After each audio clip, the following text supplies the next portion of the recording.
Autoencoder and unsupervised learning.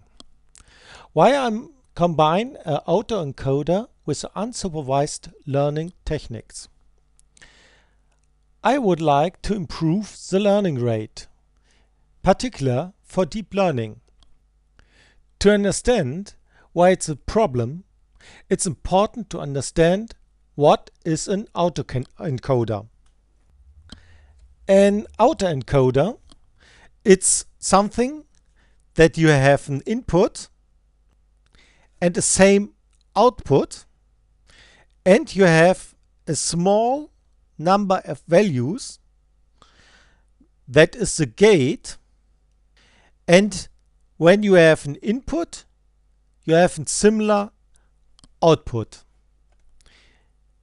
Input, and here's the output, and the target is that this one is 1 by 1, but this is not really true because we have here during the gate an looseful compression, but in our case it's now understanding what is an autoencoder. An autoencoder has also, when you use neuronal networks, some layers between input and the gate. The gate is normally also a neuronal network or a neuronal network layer, and also in the both sides. The input layer goes from left to right to the first layer, then to the next layer. Here is the gate, then to the first decoder layer, and the last is the output layer. When you look through the whole line from here to here, then is this part, including the gate, the encoder, and this is the decoder. When you would like to learn the network, you put the input to the output. You minus this input value with the output value and propagate the error through the network. But what is the problem? The problem is that the error will be fuzzy through the gate. That means that this part here makes the error small and difficult to learn the rest, this part of the network. One solution what I have is to edit a cluster layer. The cluster layer is an unsupervised layer. I added this before the gate and after the gate. In my case, is the size of both cluster layers are the same. For the presentation, what I will show you, I have used the MNIST database that contains 60,000 pictures of numbers that are handwritten. Also, I will show you the structure of the neuronal network so that you can imagine how difficult is it to propagate the error from the output to the input. To imagine how strong is the compression what I use or calculate, I will a little bit explain how big is the gate compared to the input slash output.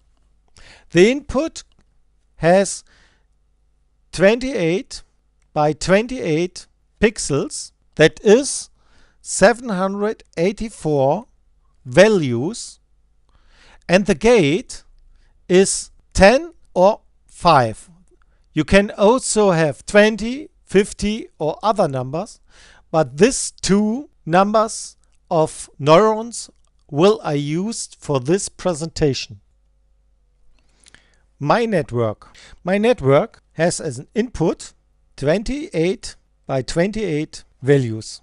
The next layer is a convolution nets with 6 features and 5 by 5 kernel. Then I use a pooling layer.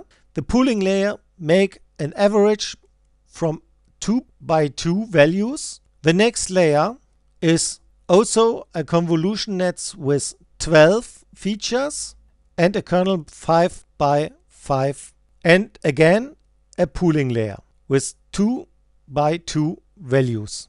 And then the next layer is a full layer with a dropout of 0.5. The next layer is the gate layer, also a full layer with drop of 0.5. This is a gate, and everything here is the encoder.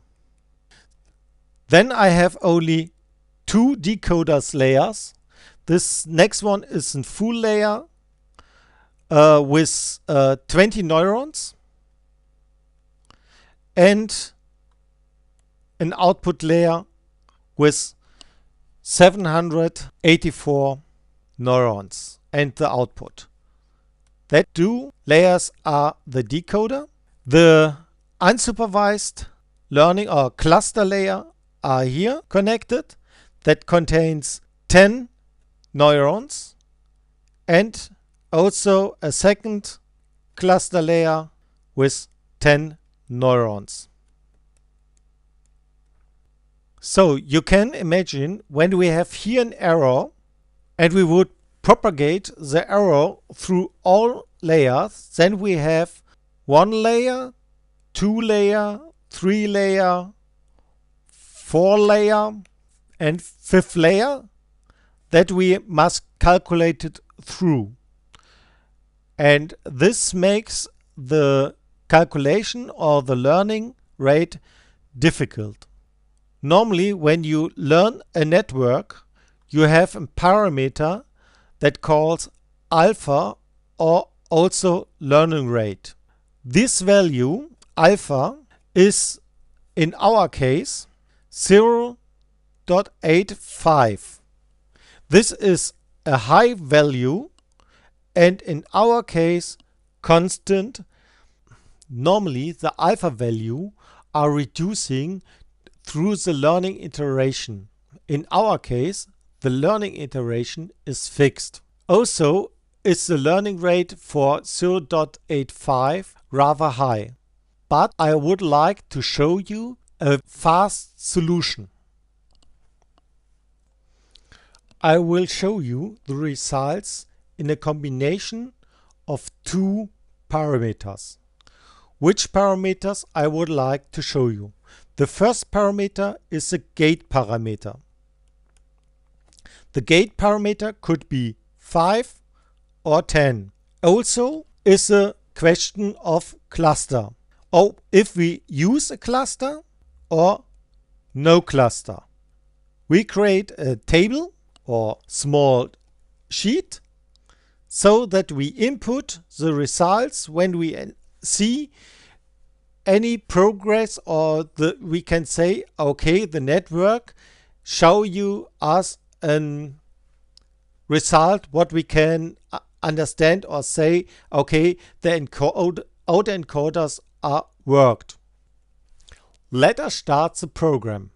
The first program here on the left side should have a gate with 10 and no clustered. The second one will configured also with 10 but with a cluster.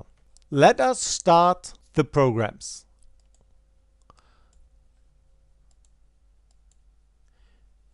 You will see here in this first line and the third line the input, and the line below is the output. The learn counter is the number how many pictures he has learned, and you see the results for 0 and 9, and I have updated all numbers or pictures what you see once or every 1,000 learning steps. You can see on the right side by 20,000 the first changes, and you can say, okay, here we get the first results that we are realize this is a number. Let us think about it as roundabout by 28,000 learning rates or learning iteration.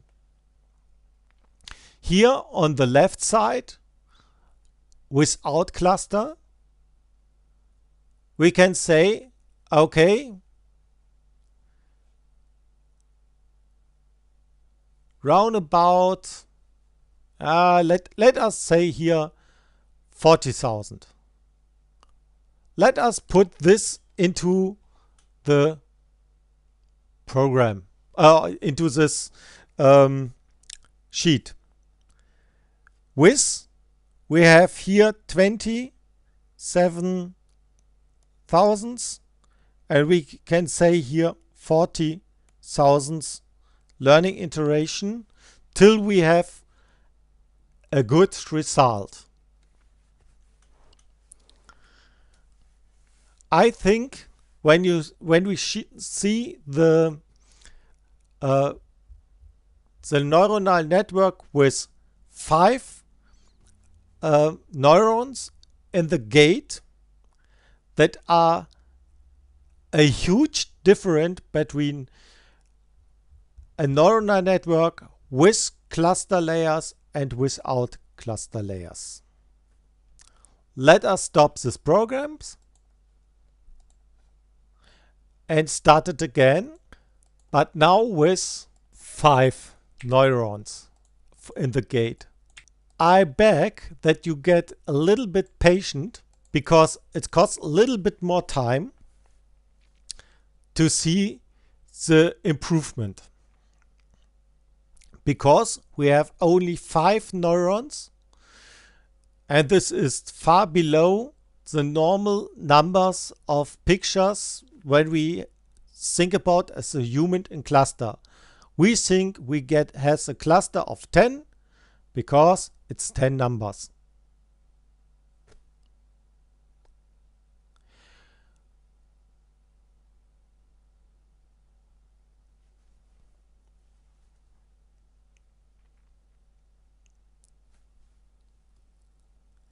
Now we see the first changes. Here is 0, what is slightly seeable, and to see, okay, here is the 0, also the 1. Sometimes you see totally different numbers, but you see in progress. On the left side, we have here 33,000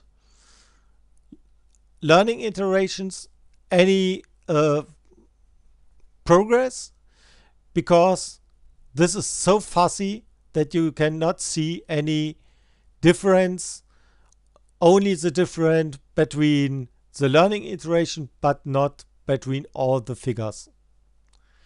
You see on the left side, we can say about 40,000 we have reasonable informations or reasonable autoencoder.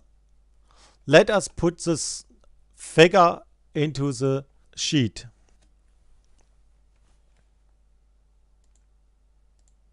Let us make here a small cut, and I will show you until we see a first result on the left side for the gate 5. Now, at beginning with 150,000, we see the change is beginning, or that the autoencoder without clusters beginning to real learning. And we can say this, the learning or the results, the first result starts with roundabout 160,000 learning iterations. Let us edit this in our sheet. 160,000 learning iteration. What is the result? The result is when we have very small gates, then it's the improvement that we have in cluster. Particularly good is the gate higher or large, and the compression rate for the autoencoder is low. Then we have no such or not a big improvements for cluster.